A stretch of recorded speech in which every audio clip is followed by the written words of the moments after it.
पिताजी, जिंदगी भर मैंने कई युद्ध लड़े, सम्मान के लिए, कर्तव्य के लिए, जीत के लिए।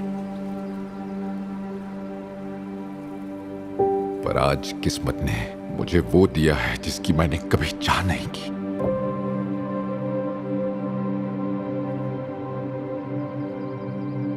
एक बेटी, तूफानों से अनछुई एक मासूम जिंदगी।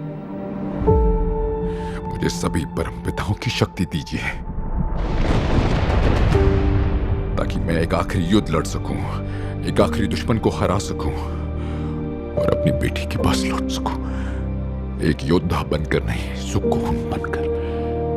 उसे युद्ध नहीं, शांति का एहसास दिलाने जो मेरे नसीब में नहीं था। पिताजी, मेरी पुकार सुन लीजिए।